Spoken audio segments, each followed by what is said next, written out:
Welcome to Major Malfunction. We are in the studio right now with Councilman Cesar Fernandez. Hello. Hey, how you doing? Good. Thank you for being here. I was going to jump in right off the bat and beat you up over bus passes, but we're going to wait on that. That's Okay. another one. Okay. That's a different discussion. Right off the bat, what gaps currently exist in our city for stroke survivors transitioning from hospital to everyday life? So I would say any kind of apparatus that you all need in public spaces, I would think that it's not that we're not looking out for it. We just need help seeing it. And you were really instrumental in saying, hey, these simple things that you can put in parks, whether it's rails or what did you call the steering wheel? What was it? Yeah, captain's wheel. A captain's wheel. Like, I mean, I would never see that because I'm able-bodied at the time, right? So I appreciate you pointing that out to us. I don't want to say we're not necessarily looking out for it, but we need help. Well, today is the what is it, May 6th, and I think I talked to you a couple weeks ago about all this. Yeah. And hopefully a little bit you had a little time to stew on it. How can the city or your district even better support long-term recovery? Not just acute care for living with disabilities. So again, like our public spaces, or whenever we consider building a park, we can integrate the disabled voice into our Parks and Rec commissions, or if we actually see that the need is so much greater, we can actually create a commission on accessibility to help us develop these spaces in a way that supports you all future and how you can be better. I know I'm not saying that right, and I'm just going to be open and honest with you. Like, I don't know the struggle personally or the spectrum of how folks deal with the aftermath of a stroke. Right. Like to me, you can speak well to the point where I totally understand you. Obviously, you prefer to move around in a wheelchair, but I've met folks that I can't understand them after a stroke. Sure. Like we can't have a conversation, and it hurts me, but it ain't about me because it probably hurts them more because I knew them before the stroke. Yeah. You know what I'm saying? Mm-hmm. So again, I think I don't want to babble too much, but if the need in the city, we can't see it right away, we're going to need help, and we're going to need either a commission or we're going to need somebody that is an expert to work with us. Right. And speaking of the speech thing, in a role like I'm in right now, I'm hosting you on the podcast, and I got to be careful what I say because that word just can't come out, and I got to redo it. I got to rethink it, and at the risk of sounding unintelligent. But I want to get the question out. That's a really hard thing to deal with, coming from somebody who I thought I spoke always very eloquently. Mm-hmm. And it's just not the case anymore. Not because it's not going that way in my head, but that's the way it comes out. So anyway, and I appreciate you doing this. I talked to you about this and I said, maybe I should send you the questions ahead of time. Yeah. I'd appreciate you when you said no. He said, I'm just going to go from the hip and whatever it is, it is. And I appreciate that, man. Yeah, I haven't done a podcast in a long time. I used to have one myself based around education. I enjoy just the raw discussion, right? I really only got asked twice out of maybe 100 episodes, send me the questions ahead of time. Mm-hmm. And I did it. I think that's a fair ask, right? Mm-hmm. But I just always like the organic conversation. Right. If I don't know, you're gonna hear it right now. Right. Mm-hmm. And I think that's okay because I'm saying I don't know and I'm asking for help. Yeah. What role do you think the city or your district should play to reduce the wait times of therapy? And I know all this is a state, right? When you're talking about insurance and stuff, you're talking about the state. Mm-hmm. The state of California. Mm-hmm. And can the city do anything about that for reducing wait times? Like, for instance, what we do here. If you're in a wait time, it could be a month, 2 months. By the time you get the green light, They could come here and we could talk, we can exercise even and whatever. Can the city do anything like that? We receive a lot of grants. Cities, municipalities, the county receives a lot of grants that have allowability that maybe we don't fully explore. And so, yes, I think ultimately those monies could be used to help have our own therapy, maybe or pay for outside organizations to provide that therapy to you in a much quicker manner than your healthcare provides. Right. There are some local healthcare facilities that are one-stop shops, but maybe they don't serve folks that are recovering from a stroke, and we can aim those grant funds to help them build the facility out to do that. Right. Okay. I think we could play a role. There you go. What would it take to make every park in your district ADA forward rather than ADA compliant? Ooh, ADA forward. Wow. No, that's deep right there. You're gonna stump me on that one because you were the one that pointed out the small things that we could have in parks. No. To just be 80, I guess that's ADA forward, right? Yeah. ADA compliant just means you're able to access it. If you're in a wheelchair or whatever have you, that you can easily get where other people get. Not easily, just a little bit more smooth of a process. But forward, you got to tell me, what do you think forward means? Well, I think ADA compliant is 50 years old, and if we all come together like accessibility committee, right?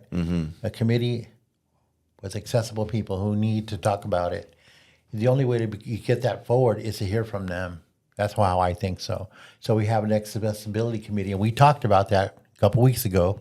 We talked about maybe having a committee in your district. And if that's the case, we could be forward. Everybody could tell what their problems are now, what they can and cannot access. Because it's almost like it was made by people just to be compliant, just to use that word, but not doing something for people saying, what would be great if we had this. I think budgets come into play and things like that, and a lot of that gets thrown out the window. Well, I mean, compliance is law. And so we're always looking out for meeting the law, right? So whether you consider it a basic level or some people consider it like, wow, I mean, I never thought of this. We are always trying to meet the standard of the law. Forward to me sounds like something that really isn't too expensive on the budget. I don't know if you've already had discussions with folks in the disabled community as far as what ideas would be considered forward, but that sounds like a really needed discussion. Right. If you got one idea that I wouldn't have thought of, I want to hear it. Yeah. And that's why accessible committees are just what they do. When we get together and we talk and we boo-hoo and we cry, and we laugh and we get together and then we get down and talk business. Okay. That's when your stroke people start coming out with all these things. And it's just things that I don't know. And I'm like, wow, man, I can't believe I never thought of that. Like when I told that story at the lady at the Port of San Diego, I sit on that accessibility committee, and she started talking about the blind and the things that they have to do for that. And I never considered the blind. I never even considered we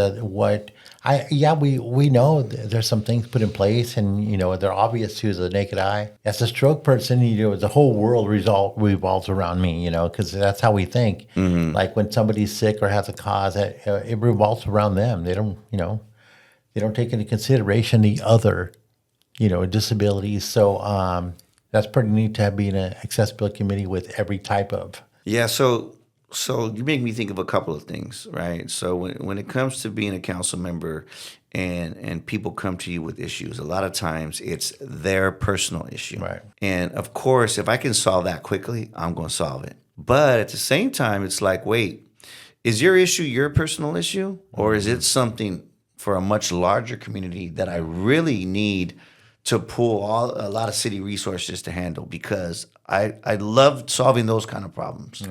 Right. And so I decided to chair the accessibility committee at MTS, the trolley, the bus.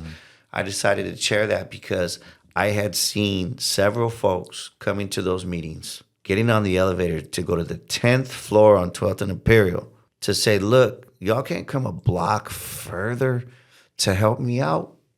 Like I gotta ride my wheelchair, my electric wheelchair on Main where there's rocks and all kind of stuff. And so when I saw that, I spoke up and I said, these folks have been coming for like 3 meetings straight. Does anybody get back to them around here? Because I want to report back on the calls and concerns that you've received that have to do with accessibility, and I want to know how you responded to them. And they did give me that. They sent me an email about how they responded. And because I made those comments, I decided I needed to chair the accessibility committee. I held my first meeting in April. I'm sorry, late March, and it was an eye opener, Robert, because there's folks from different organizations that represent people with a lot of different disabilities. So there was a person there. I'm gonna do my best to not be specific. Sure. There was a person there that looked fully able-bodied, didn't really say anything to begin with, and when I was ready to move on to the next item, the clerk stopped me and said, "There's a comment coming in from such and such person here, and whatever disability they have, they couldn't speak, or they just typed it in and it came out, a voice came out." And I was just like, yo, these are things that I would never think of. Like, these are the folks that I have to take care of, and I have to think of everything and receive all of their opinion on how to do best for accessibility. Sorry if I'm rambling again. I keep giving you that disclaimer. It's good stuff. Go ahead. So if we're missing stuff like that at the city, again, we need to assess how deep is the problem and how can we fix. Well, speaking of the city, how can the city prioritize funding for adaptive exercise equipment that serves the people with limited mobility or a one-sided weakness? Okay, so it depends on the spaces that you want to see these in. Sure. Okay. And then also, I would say the city needs to be very particular in reaching out to the disabled community to be involved in the process of what do you want to see in that space.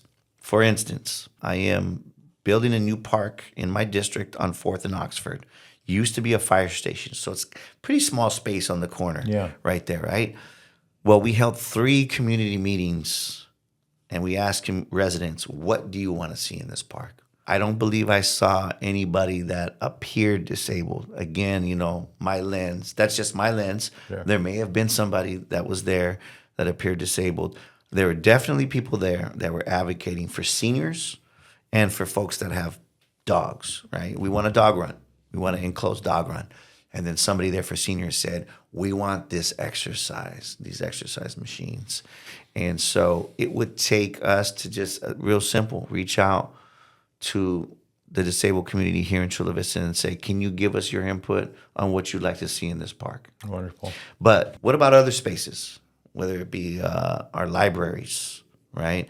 Anywhere that's public for y'all, City Hall. What would it take to make things easier for you all to access those meetings? Yeah. And you know what? That's going to be much easier with the new state law as far as accessing the meetings. Anybody can call in now. Starting July 1st, anybody can access City Council by calling in. Again, though, what if you want to physically go to City Hall? What if you want to go get a business permit, Robert? Yeah. Is that space not just compliant, but a little bit forward for you? Right? It did. I got to say, City Hall is pretty good. It's pretty. Everything's pretty accessible. No. Yeah. I can't take credit for that, but thank you. Yeah, it is. I do got permits. I do got licenses, and I've gone in there and I've been to the fire area, and I've been to some other people's offices, and it's all accessible. I like it, but now there's a big, nice green space there in the middle, and a lot of people go there with their kids, their dogs. Mm-hmm. There's something that you felt that you needed there, get some folks together, come sit, just say, hey, city. I mean, as long as you say green space, that means grass, and that means it's accessible to me. Okay. I see. There you go. Yeah. So, we got a little concrete walkway in the middle of it. Okay. Put up a little something simple like that. A little exercise bar in there, and you're going to see a lot of people be really happy. Okay. So again, it depends on the space you're talking about. Of course. Well, are there any current plans to include inclusive designs in your future renovations like this park? And how can the public influence those plans? Besides what you said, you got to talk to them. They got to speak up.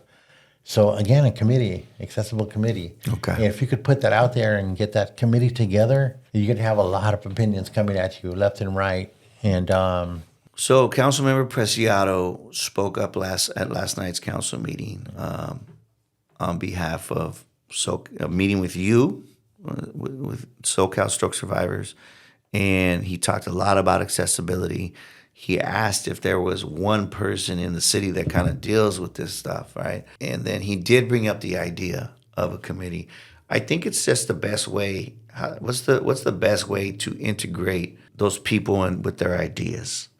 And so is it one committee that just deals with accessibility, or do you look at the committees that we already have and you say, you know what, we need a seat on each one of these committees? if it's not an accessible discussion, that probably wouldn't work. That's in my opinion now. That's for what it's worth. Yeah. We're going to be one voice out of many. And the thing about an accessibility committee is we take all those accessibilities and put them into one, and I don't know who does support, who put it together. That's been going on since Dookie Valderrama days when he was a port commissioner, because I believe he headed up that committee as well. But Dr. Ungab, who is a commissioner now, and he has that thing, they were smart and got people from different disabilities together in one room. Like I said, I've learned a lot from that, and I just hope there's something. I mean, right off the bat, we got to just hope there's going to be something. Just give us some kind of word that you're putting together an accessibility committee for your district alone. And those will chime in, and those who want to won't. I think that's the best way. Just if either it's yours or you go with the whole city, but we don't want to get lost, man. Things where maybe it fit better in your district or easier in your district than in another district. And I don't know if that's the case. You guys will have to tell me that. We just want to be included. Understood. And so, like I said, Preciado started that conversation last night, a result of a conversation with you. I think that's important to note. And then also you saying that the port has a really good functioning commission. Yeah. I think that's a model that we can copy and paste. And I'll be honest with you, when I have an idea as a council member, I want to activate it as quickly as possible. Sure. So building it from scratch, it usually is not the best idea. I mean, it could be a great idea, but it's not going to get it done. So I always look to other cities, other municipalities. Sure.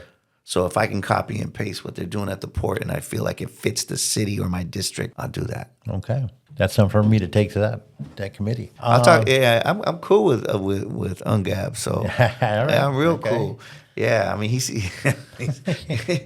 probably a real fun guy before he had the stroke. Well, I mean he tells me that himself. I mean I don't want that to come off the wrong way. He told me himself. We were in Mexico City together for a trip for the regional chamber, and I was like, hey, come out with us, have a beer, let's go. And he's like, before my stroke, we had a great time, but after it, he's like, I can't do it, man. Yeah. So he's chairing that committee now. I mean that makes sense. He runs it. Okay. He's in charge of it. Do you have an idea of how long that committee's been in effect? Because you said back to Dookie Valderrama. Yeah, and that's all I know. I mean, for all I know, it's probably before him, but I'm not sure. Okay, okay. That was a while ago. All right. So. I'd love to be on a podcast with Dookie someday. You could let him know that. Well, we gotta talk to him. We gotta let Dookie know that because I'd be a little worried about that if I was anybody. I mean, the Dookie is very sharp. Yeah? He's very sharp. Yeah, I know. I've heard. Yeah. A lot of respect for that guy.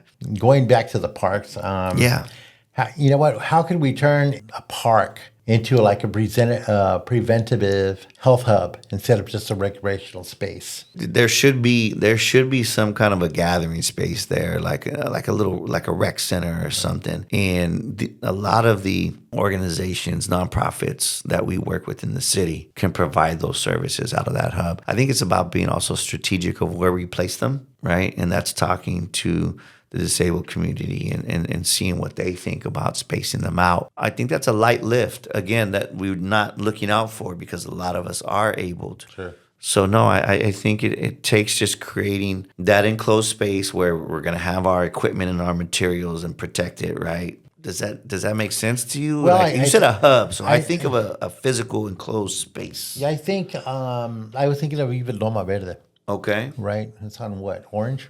Mm-hmm. Okay. Off of There. Orange, off on Max. There. When they developed that property, right? They redid it. Mm-hmm. Is anything in there happening like for accessibility? No. I'm sure it is. I'm sure it is accessible, but I know you got to go up the hill to get there, and I don't know if a bus goes up there or not. But if the bus drops them off on Orange and they got to make their way up there, that's the first thing we got to consider. The second thing is, what do they do there, and how accessible is it really? I think that we could redirect not redirect, but we can expand our shuttle service to include disabled folks. Right now, it's free for anybody 55 and above, $2 for anybody who's below that, right? So if you didn't mind paying $2, we could get you up there on the shuttle, because the shuttle goes anywhere in District 2 and District 4. All you got to do is call on the phone or use the app. I got $2 for you, man.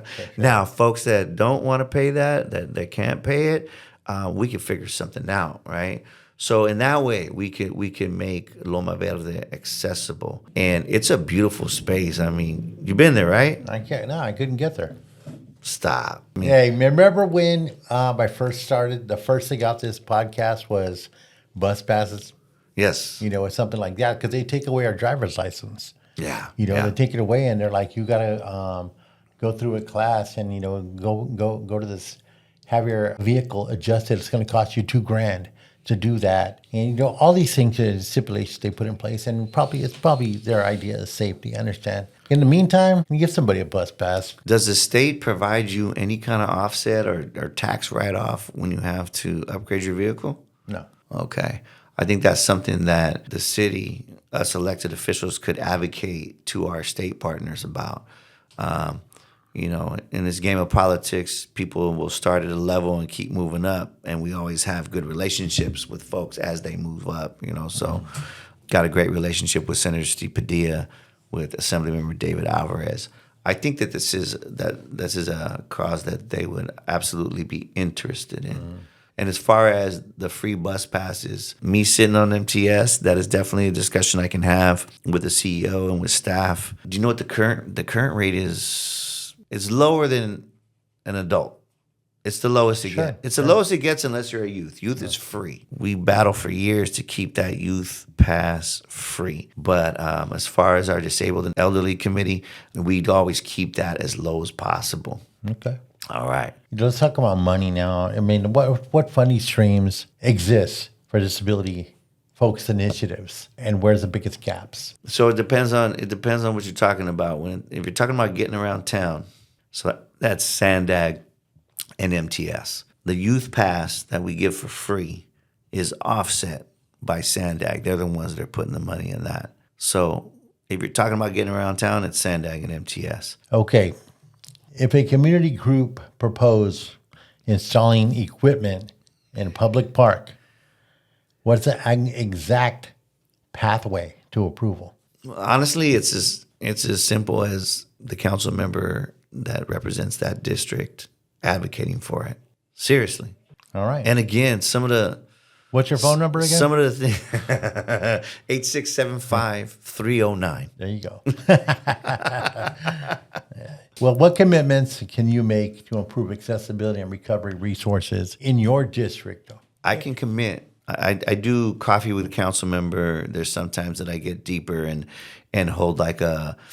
not really like a budget meeting or like a park planning meeting, but I mean, I hold community meetings often. As a matter of fact, I have another one on the 21st. That one's going to be centered around our schools. I can commit to hosting meetings that are around accessibility and count on people like yourself to help me invite the right folks to give opinions. I can commit to that, absolutely.